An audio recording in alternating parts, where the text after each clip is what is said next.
আমারে পুলিশ ধরে লয়ে যাবো। আমার জীবনে এখন যে কোনো সময় তুফান আইতে পারে, আমি জাপানে হয়ে যাব ইল্লিগাল। আসসালামু আলাইকুম এভরিওয়ান, কি অবস্থা সবার, কেমন আছেন সবাই? আশা করি সবাই অনেক বেশি ভালো আছেন। আজকে অনেক দিন পর আপনাদের সাথে আমার দেখা হইতেছে, আর যেহেতু অনেকদিন পর আসছি, ভাইবেন না ভালো কিছু বলবো, খারাপ কিছু বলতে আসছি। এই যে দেখছেন আকাশের অবস্থা কত খারাপ, এই আকাশের যে অবস্থা এখন আমার জীবনেরও ঠিক সেম অবস্থা। যদি ওইটা জিজ্ঞেস করেন তাহলে আমি বলবো আমার জীবনে এখন যে কোনো সময় তুফান আইতে পারে, যে কোনো সময় যে কোনো কিছু হইতে পারে। কখন কী হইব আমি কিছুই জানি না। কারণ হচ্ছে আপনারা অবশ্যই জানেন লাস্ট মান্থের মেবি 15 তারিখে আমি ইমিগ্রেশনে গেছিলাম। আমার ভিসা শেষ হয়ে যাবে, আমার ভিসা রিনিউ করতে হবে, সেই পারপাসে যাওয়ার পরে আজকে পর্যন্ত সম্ভবত আজকে আপনার 6 তারিখ মেবি না, সো এখন পর্যন্ত টোটাল 21 ডেজ কমপ্লিট হয়েছে। আমি এখন ইমিগ্রেশন থেকে ইনফরমেশনই পাইনি যে আমার কোনো টেপার্সে ভুল আছে কি না, বা আমার কোনো কিছু আলাদা করে সাবমিট করতে হবে কি না, বা আমি আপনার ধরেন যদি কোনো ভুল টুল করে থাকি, ওভারওয়ার্ক করে থাকি, সো ওইরকম কোনো সমস্যা আছে কি না। ওইগুলো থাকলে ওরা মিনিমাম 10 থেকে 15 দিনের মাথায় আপনার নতুন ভিসার জন্য অ্যাপ্লাই করলে ওরা এইসব কিছু জানায় দেয়। সো আমার এখন পর্যন্ত কিছুই বলতেছে না। তার উপরে যে রেসিডেন্স কার্ড আছে, ওই কার্ডের মধ্যে হয়ে গেছে আরেক সমস্যা, মানে হিউজ সমস্যা। আমি যদি আমার রেসিডেন্স কার্ডটা আপনাদেরকে দেখাই, এটা রেসিডেন্স কার্ডের ব্যাক পার্ট।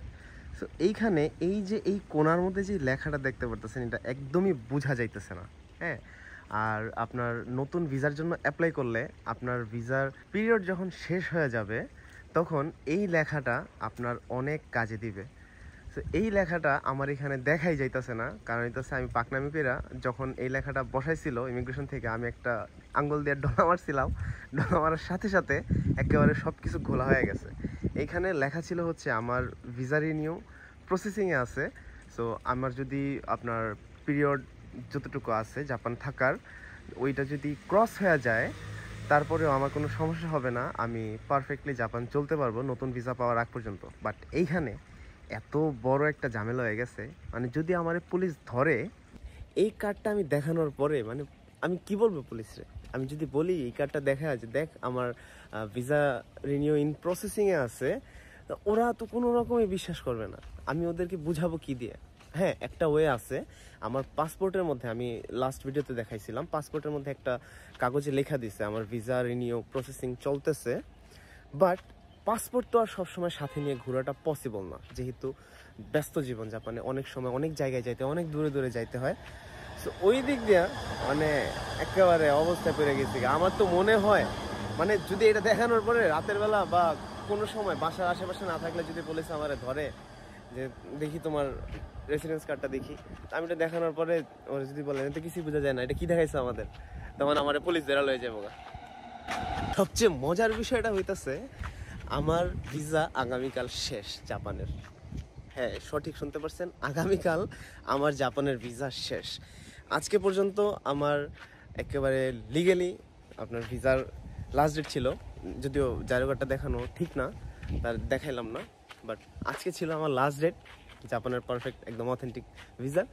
আগামীকাল আপনার কয়টা, হ্যাঁ রাত 12টার পরেই আমি জাপানে হয়ে যাব ইল্লিগাল। আমার কাছে লিগ্যাল কোনো পেপারস নাই, আমি জাপানে ইল্লিগাল। আল্লাহ! আর এখন পর্যন্ত ইমিগ্রেশন থেকে আমার কিছু বলতেছে না।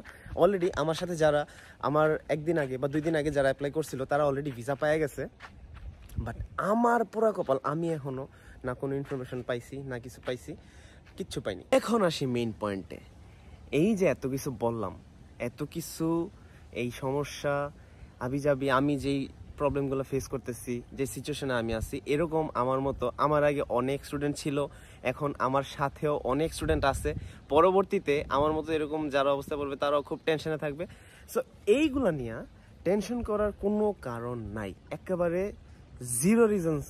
আমি আপনাদেরকে বলবো কোনো টেনশন করার কোনো কারণই নাই।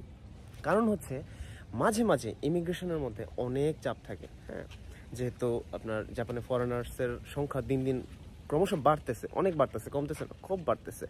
সো সেই কারণে আপনার ইমিগ্রেশনগুলোতে এই যে ভিসা রিনিউর যে প্রসেসিংটা, এই জিনিসটার চাপ অনেক বেশি থাকে। হয়তোবা আমি যখন ফাইলটা সাবমিট করছি আমার ফাইলটা হয়তোবা 200-300 জনের নিচে চাপা পড়ে গেছে, এই জন্য আমার ভিসাটা পাইতে একটু দেরি হইতেছে মেবি। আর যদি কোনো সমস্যা থাকে ওইটা তো আল্লাহ ভালো জানে। যদি সমস্যা হয় তাহলে তো মনে করেন যে ঢুকবো না, বাস আমার পিছে দিয়া কিছু করার নেই, সামলাইতে দেব। বাট কমন যেই ফ্যাক্টগুলা ওইটা হয়তো বা আপনার কয়েকটা ফাইলের নিচে পড়ে গেছে, এই জন্য আমার সময় লাগতেছে।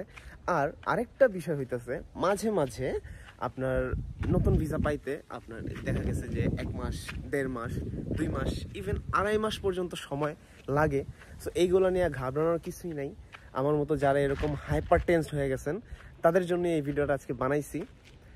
সো আশা করি ভিডিওটা দেখা কিছু বুঝতে পারছেন, আর আমার জীবনের অবস্থাটাও বুঝতে পারছেন। যেহেতু জাইরো কার্ডের অবস্থাটা এরকম হয়ে গেছে, এটা একটু প্যারাদায়ক বিষয়, অত মেজর কোনো সমস্যা না, মাইনর একটা প্যারাদায়ক বিষয়। এইটা নিয়ে মনে করেন যে প্যারা নিয়ে মাথা নষ্ট করার কোনো মানেই নাই, একদম চিল থাকতে হবে। সো ইয়া, আজকের জন্য ভিডিওটা এই পর্যন্তই রাখতেছি। আকাশের অবস্থা খারাপ, বৃষ্টির ফোঁটা পড়তেছে, আবার জব আছে, যা খাওয়া দাওয়া করে গোসল করে ঘুমাইতে হবে।